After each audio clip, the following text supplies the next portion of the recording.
Samson, who's mentioned later. Some of them are known for some notorious sins, like Noah and David. So these were not perfect people. They were flawed. They were sinful, ordinary, just like us.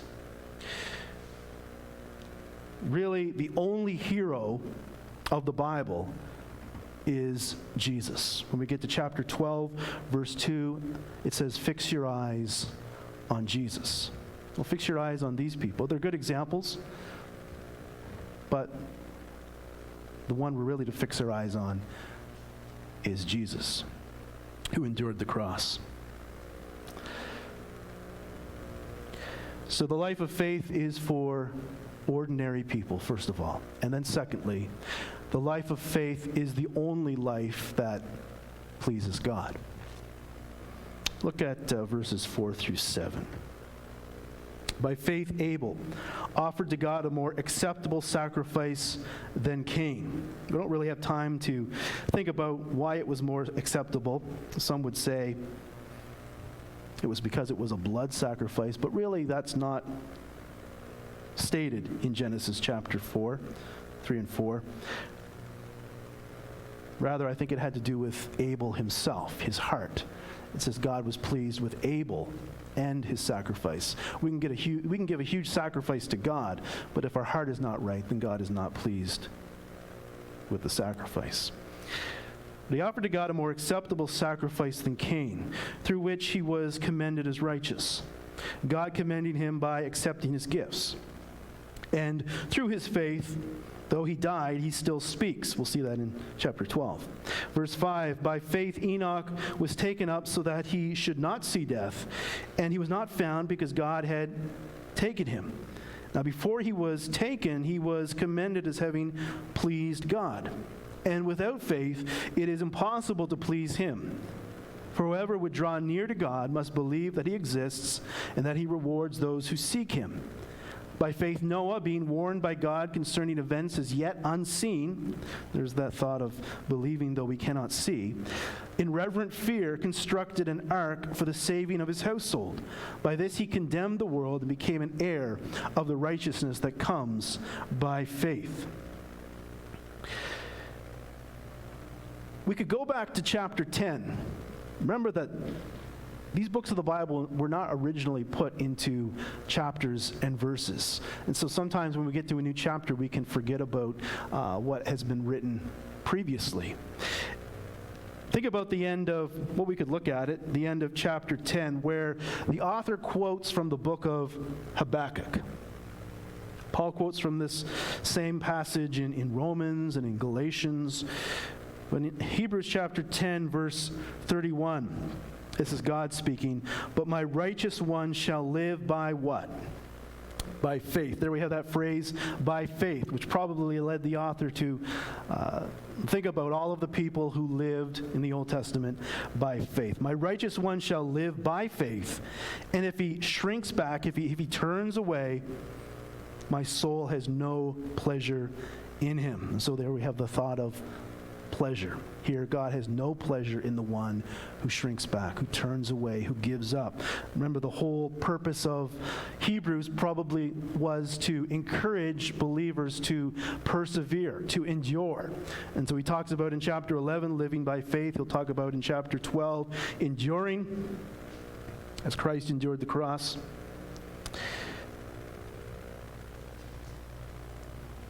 It says, if he shrinks back, my soul has no pleasure in him. And now we read of Enoch, who is said to have pleased God because of his faith. And then verse 6, of course, says, without faith, it is impossible to please him. For whoever would draw near to God, that's talked about over and over again in Hebrews, to know God, to long for God, that's what we were made for. We must believe that he exists, of course, though we cannot see him, and that he rewards those who seek him. That's hoping in what he has promised to us, though maybe we can't see it all right now. Without faith, it is impossible to please God. The life of faith is the only life that pleases God. God is pleased when we're confident in Him, when we trust Him. As I thought about this idea of trusting in God, I thought about my lack of trust as a little child. I remember when I was about a couple memories from when I was around 3 years old. My dad took me over to the swimming pool across the street, and he liked to take me into the deep water and hold me and pretend I was swimming, and I was always terrified by that, afraid that he would let me go and I would drown in the water. I remember as well being on the child's seat on the back of my mom's bike and always being afraid that the bike would fall and I would fall and hurt myself on the road. And as children, we often are afraid, we often struggle to trust a parent. And as parents, we have to say, just trust me. And that's what God says to us today. Just trust me. And He's pleased when we do trust Him, when we do have confidence in Him, even if we don't have all of the answers that we'd like to have, even if we don't see everything that we would like to see. He says to us, just trust me. And we should trust Him because, as I said before, He's a good God. He's a great God. He is a God who is trustworthy. There are so many people who are not trustworthy, but we should have confidence in God, trust in Him, mainly because of the gospel, what He has done for us through Jesus Christ, His Son. And it's by faith that we are saved, that we receive the gift of eternal life, the forgiveness of sins. It's not by what we do. It's by what God has done for us. We need to trust Him. That's the way of salvation. Confidence in Jesus, relying upon what He has done for us. It's impossible to please God without faith. Without faith, it is impossible to please Him. The life of faith is the only life that pleases God. Finally, let's look at verses 8 through 16. By faith, Abraham obeyed when he was called to God to go to a place that he was to receive as an inheritance. And he went out, not knowing where he was going. Again, believing though we can't see everything. He'd never been there before. Didn't know what it was like. Verse 9, by faith he went to live in the land of promise, as in a foreign land, living in tents with Isaac and Jacob, heirs with him of the same promise. For he was looking forward to the city that has foundations, whose designer and builder is God. By faith, Sarah herself received power to conceive, even when she was past the age, since she considered him faithful who had promised. Again, God is trustworthy. Therefore, verse 12, from one man, and him as good as dead, that's Abraham, were born descendants as many as the stars of Abraham and as many as the innumerable grains of sand by the seashore. These all died in faith, not having received the things promised. Again, not seen, but having seen them and greeted them from afar, that is, by faith. And having acknowledged that they were strangers and exiles on the earth. For people who speak thus make it clear that they are seeking a homeland.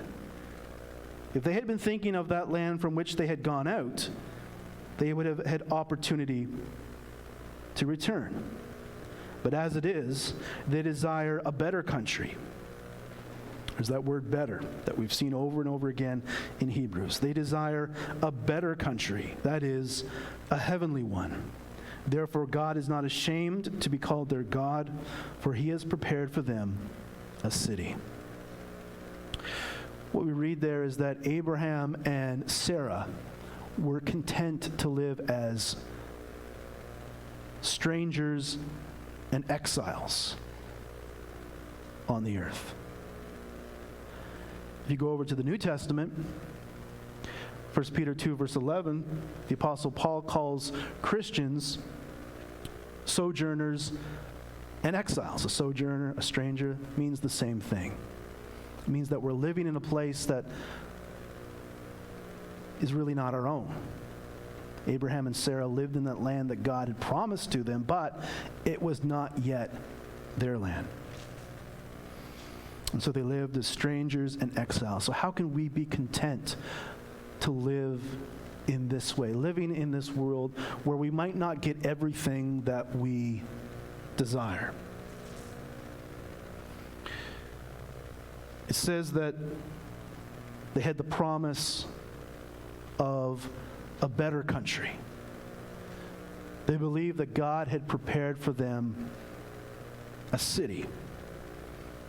They were looking by faith, though they couldn't see it, they were looking by faith to something better, something that God had promised to them, something they never saw in their lives here on earth, but something they believed ultimately they would see, something better.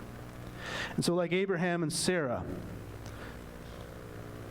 we, I think, can only be content to live this life with unanswered questions, with disappointments, if we are looking forward by faith to something better, to a better country, to a city that God has prepared for his people. You know, when we believe that God's promises are better than anything that the world can offer, then it says God is not ashamed to be called our God. Verse 16, for he has prepared for them a city. I was thinking about that statement, God is not ashamed to be called their God. We've already read how God is pleased by faith. People were commended because of their faith. I think we need to be careful here in not thinking God considers us so great and we should be filled with pride because we have faith and others don't. Really, the thing to be impressed with is not the one who has faith, but really the object of our faith.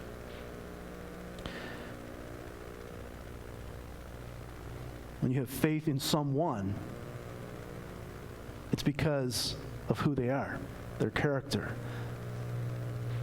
It's not really something special to believe in someone who can be trusted.